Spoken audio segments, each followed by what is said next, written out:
Olá, hoje o papo é sobre um conceito que, vamos combinar, define, desafia e muitas vezes confunde a gente: o ego.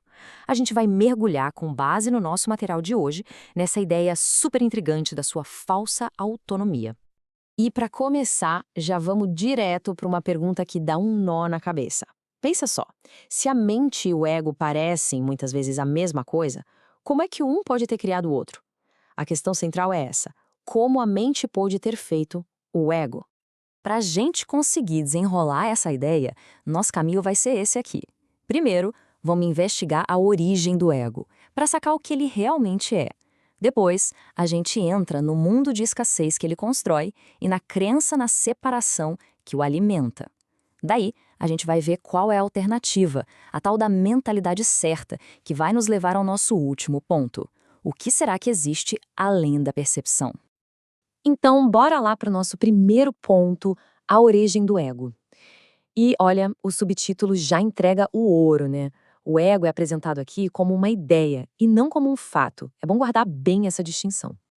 Então, beleza. O que é o ego segundo o material que a gente está analisando? Ele não é uma coisa fixa, sabe? Longe disso. Ele é definido como uma ideia instável, que muda o tempo todo, que a gente constrói sobre quem somos nós e sobre quem são os outros. E o mais interessante é que essa ideia está sempre em construção, sendo alterada a cada nova interação. Mas espera aí, se o ego é só uma ideia, por que a gente defende ele com unhas e dentes? A análise sugere que a nossa reação é parecida com a de um criador com a sua criação. A gente protege com amor, com carinho enorme. É um instinto quase animal, sabe? De proteger aquilo que a gente considera que é um pedaço da gente. E essa defesa toda pode ser bem irracional. O material que a gente tem usa uma metáfora que é, olha, perfeita para ilustrar isso.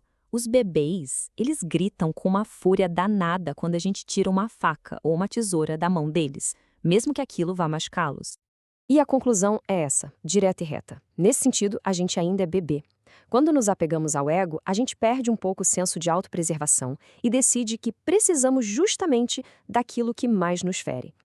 Isso nos leva direitinho para a nossa segunda parte, que vai explorar justamente o ambiente onde o ego adora viver.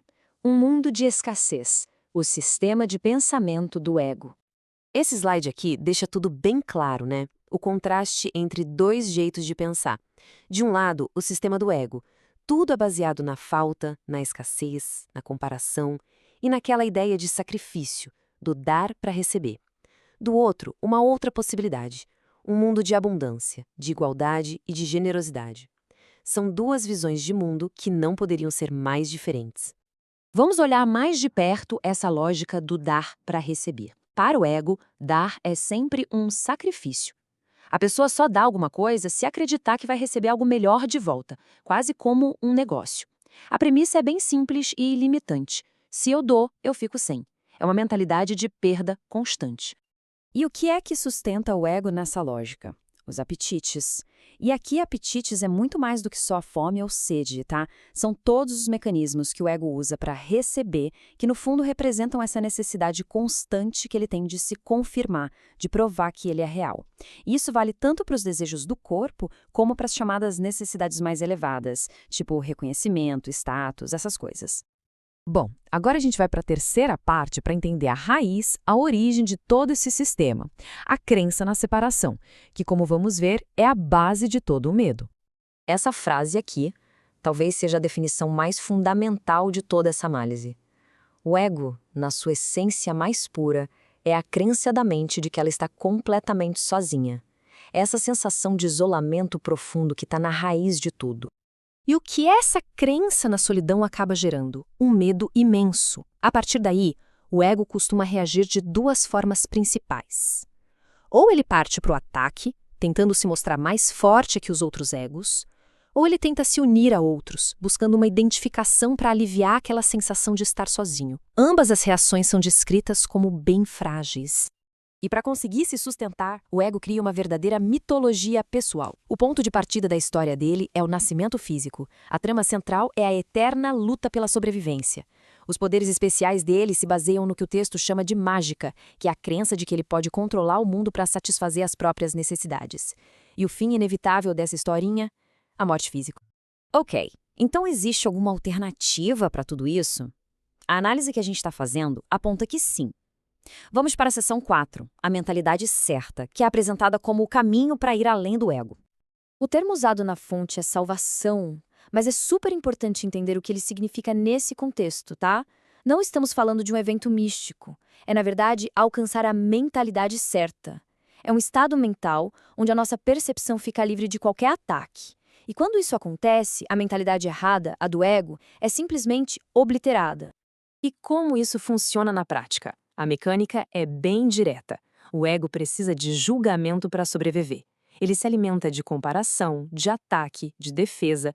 Se a gente corta o combustível do julgamento, ele simplesmente não consegue mais existir. Quando a percepção se torna isenta de ataque, o ego é, como diz a fonte, deixado de lado. E isso nos leva à nossa última seção. Se a gente deixa o ego de lado, o que vem depois? Seção 5, além da percepção, o nosso objetivo final. Esse ponto aqui é bem sutil, mas é crucial. A mentalidade certa ou a percepção certa não é o destino final, mas sim uma ferramenta, um degrau. O verdadeiro valor dela, segundo o texto, é nos levar a uma conclusão inevitável. A de que toda percepção, seja ela certa ou errada, no fim das contas é desnecessária. A percepção em si é o bloqueio final. E essa análise toda nos deixa no final com uma última pergunta para a gente refletir. Se o ego é uma construção e a própria percepção é um obstáculo que precisa ser superado, a questão que fica no ar é: quem é o tu que está vivendo nesse mundo?